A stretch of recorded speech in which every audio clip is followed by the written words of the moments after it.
Bonjour à tout le monde, dans cette vidéo on va corriger quelques exemples d'exercices sur le chapitre de la respiration chez l'homme. Donc on va commencer par la première question, donc compléter le schéma de l'appareil respiratoire. Donc vous avez un schéma qui représente l'anatomie de l'appareil respiratoire. Donc numéro 1 c'est la fosse nasale, numéro 2 c'est la trachée, 3 c'est les muscles intercostaux, 4 le diaphragme, 5 c'est les côtes, et 6 c'est la trachée, puis les branches, bronchioles, etc. Donc voici une définition.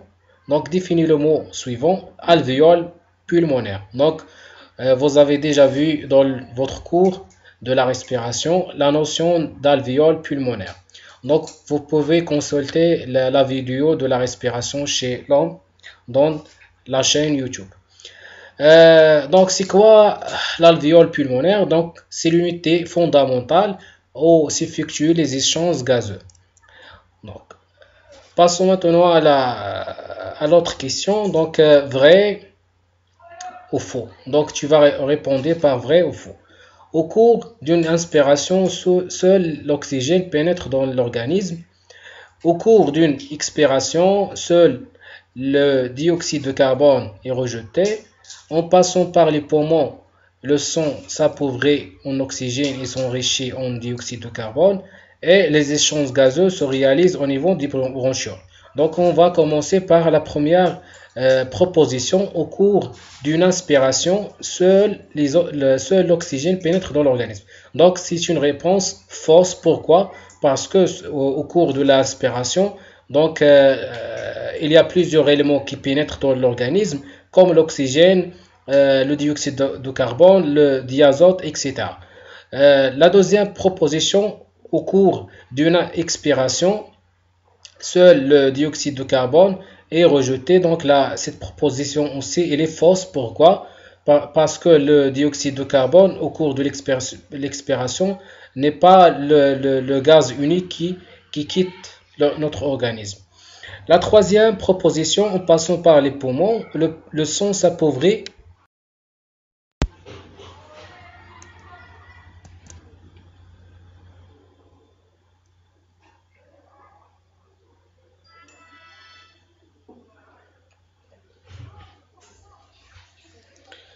Donc la troisième proposition, c'est en passant par les poumons, le sang s'appauvrit en oxygène et s'enrichit en dioxyde de carbone.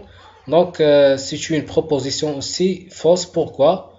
Parce que en passant par les poumons, le sang va s'enrichir en oxygène et il va s'appauvrir en dioxyde de carbone. Euh, la dernière proposition, les échanges gazeux se réalisent au niveau des bronchioles. Donc la proposition aussi fausse. Pourquoi? Parce que les échanges gazeux s'effectuent au niveau des alvéoles pulmonaires. Donc voici une autre question. Donc le schéma ci-dessous représente le phénomène de la diffusion qui règle le passage des gaz entre l'alvéole et le capillaire sanguin. Donc voici un schéma qui représente l'air alvéolaire et aussi les capillaires sanguins. Donc voici un capillaire sanguin. Donc dans ce capillaire sanguin et dans l'air alvéolaire, donc vous constatez qu'il y a le dioxygène et le dioxyde de carbone. Donc euh, voici les codes ou bien voici l'oxygène au niveau de l'air alvéolaire. Donc à ce niveau-là, vous remarquez que la quantité de ce gaz est supérieure dans l'air alvéolaire par rapport au capillaire sanguin. Donc, ce qui signifie que le dioxyde de carbone, selon le principe de diffusion des gaz, il va se diriger vers les capillaires sanguins et c'est l'inverse pour le dioxyde de carbone. Donc, vous avez une phrase ou bien quelques phrases avec des parties vides. Donc, tu dois compléter les phrases suivantes. Donc, bien sûr, à l'aide de ce schéma. Donc, la concentration de l'oxygène est plus importante dans. Donc, d'après le schéma, vous remarquez que l'oxygène, la pression de l'oxygène dans l'air alvéolaire est plus importante que dans les capillaires sanguins. Donc, la concentration de l'oxygène est plus importante dans l'air alvéolaire que dans le sang. Donc, l'oxygène, il va passer de l'air alvéolaire vers le sang. Concernant le dioxyde de carbone, donc d'après le schéma, on remarque que la concentration de dioxyde de carbone dans le sang est supérieure par rapport à la concentration de dioxyde de carbone dans l'air alvéolaire. Donc, le dioxyde de carbone, il va quitter la circulation sanguine vers l'air alvéolaire. Donc, la concentration de dioxyde de carbone est plus importante dans le sang que dans l'air alvéolaire. Donc, le dioxyde de carbone passe du sang vers l'air alvéolaire. Voici un autre exercice. Dans cet exercice, donc, vous avez un tableau qui représente les pourcentages de dioxyde de carbone et les pourcentages de l'oxygène et d'azote dans l'air inspiré et dans l'air expiré. Donc, concernant l'oxygène, vous avez un pourcentage d'environ 21% ou bien au niveau de l'air expiré, vous avez 16%.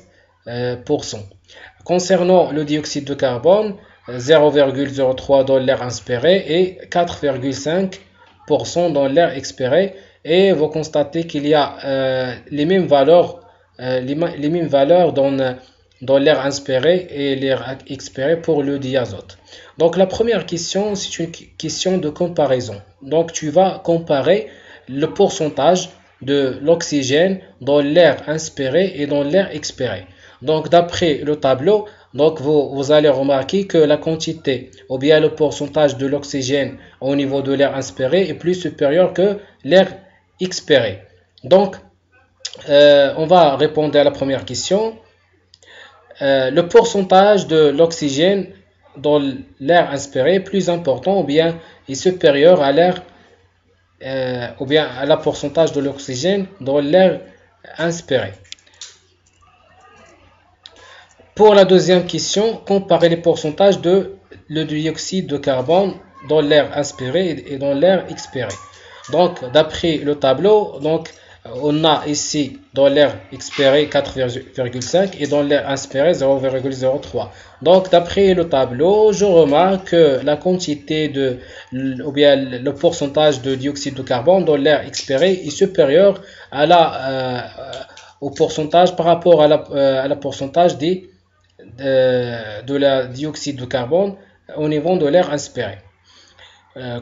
Comparer les pourcentages de diazote entre l'air inspiré et entre l'air expiré. Donc, d'après le tableau, je remarque que les pourcentages de diazote dans l'air expiré et dans l'air inspiré, elles sont les mêmes ou bien elles sont identiques.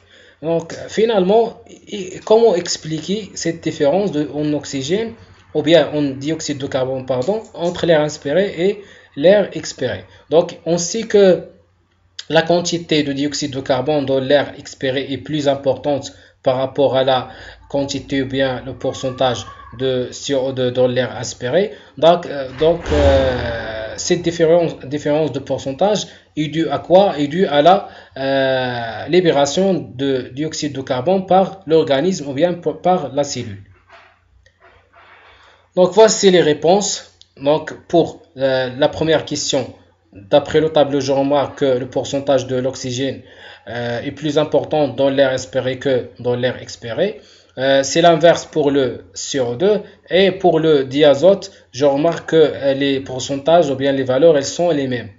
Cette différence, comme j'ai déjà dit, donc s'explique par le fait que l'organisme produit de dioxyde de carbone. Donc, voici un autre exercice. Donc, complétez les phrases ci-dessous en vous aidant de schéma afin qu'il soit correct. Donc, au niveau des alvéoles pulmonaires, donc voici un schéma qui représente les échanges pardon, entre l'alvéole et le capillaire sanguin. Donc, d'après les données de ce schéma, donc il y a 15 mm de l'oxygène dans le sang entrant de l'alvéole et il y a 54 millilitres de CO2 et 1 millilitre de diazote. Concernant l'air inspiré, on remarque que l'oxygène est égal à 21 millilitres et pour le CO2 0,03 millilitres et pour le diazote c'est 79 millilitres. Donc, au niveau des alvéoles pulmonaires, il y a combien, donc voici les alvéoles pulmonaires, il y a combien de l'oxygène donc dans l'air alvéolaire, donc vous remarquez qu'il y a 21 millilitres. Donc ce gaz, l'oxygène, il va vers, donc ou bien il va se diriger vers les capillaires sanguins. Donc l'oxygène qui vont de l'air alvéolaire vers le sang. Concernant le CO2, donc vous remarquez que il y a 54 millilitres de CO2 qui vont du sang vers l'alvéole. Donc 54 millilitres de dioxyde de carbone, ils existent au niveau du sang, donc ils vont quitter le sang vers l'air alvéolaire. Voici un autre exercice. Donc les échanges gazeux respiratoires dépendent du principe de répartition suivant. Le gaz, donc voici le principe de diffusion des gaz. Le gaz se déplace à travers une paroi perméable ou bien semi-perméable du milieu le plus concentré vers le milieu le moins concentré. Cette propagation se maintient jusqu'à ce que les deux milieux soient de même pression en kilopascal. Donc voici un schéma qui représente les échanges gazeux respiratoires au niveau de l'alvéole pulmonaire. Voici l'alvéole pulmonaire, voici les réseaux sanguins. Donc voici le sang venant de l'organe ou bien le sang entrant et voici le sang sortant ou bien le sang partant vers l'organe et voici les pressions partielles de l'oxygène et de CO2 au niveau de l'air alvéolaire et au niveau du sang venant de l'organe et au niveau du sang qui va vers les organes. Donc, premièrement, comparer la pression partielle de l'oxygène et de dioxyde de carbone entre le sang entrant et celui de l'air alvéolaire. Donc, il faut comparer la pression de dioxyde de carbone dans le sang avec la pression de dioxyde de carbone dans l'air alvéolaire. Donc, d'après le schéma, on a 6,1 kPa de CO2 dans le sang venant de l'organe et ici dans l'air alvéolaire on a 5,3 kPa. Donc d'après le schéma je remarque que la pression, la PCO2 est plus important dans le sang venant de l'organe par rapport à la PCO2 au niveau de l'air alvéolaire. La deuxième question, donc comparer le PO2 entre le sang venant de l'organe et l'air alvéolaire. Donc, d'après le schéma, je remarque que la PO2 dans l'air alvéolaire est supérieure à la PO2 au niveau du sang venant de l'organe. Concernant la deuxième question, comparer la PO2 et la PCO2 entre le sang sortant et celui de l'air alvéolaire, donc vous allez remarquer que il y a les mêmes valeurs, donc PCO2 égale à 5,3 kPa, PCO2 ici 5,3 kPa, la même valeur pour la PO2 dans l'air alvéolaire et dans le sang quittant qui va quitter l'alvéole ou bien l'alvéole pulmonaire. Donc, d'après le schéma, je remarque que la PO2 et la PCO2 au niveau de l'air alvéolaire et au niveau du sang partant vers l'organe, ils sont identiques. Donc, conclure l'importance du renouvellement de l'air alvéolaire. Donc, le renouvellement de l'air alvéolaire, il est très important pour maintenir la différence de pression partielle entre les gaz respiratoires et pour faciliter les échanges gazeux. Donc, voici d'autres questions. Il existe environ 350 millions d'alvéoles par poumon. Chaque alvéole a une surface d'échange d'environ 0,3 mm². La longueur des capillaires à la surface de chaque alvéole est d'environ 3 mm. Premièrement, calculer la longueur totale des capillaires dans les deux poumons. Deuxièmement, calculer en mètres carrés la surface totale des échanges des alvéoles des deux poumons. Et est-il important? Quel avantage? Donc, voici la correction de l'exercice. Donc, il y a 350 millions d'alvéoles dans un poumon. Donc, dans les deux poumons, on a 700 millions d'alvéoles dans les deux poumons. Donc, on va multiplier la surface. On va multiplier la surface d'une alvéole qui est d'environ 0,3 mm² fois 700 millions d'alvéoles. Donc, on va transformer cette valeur, ou bien on va transformer. Donc, on a la surface de chaque alvéole est d'environ 3 mm.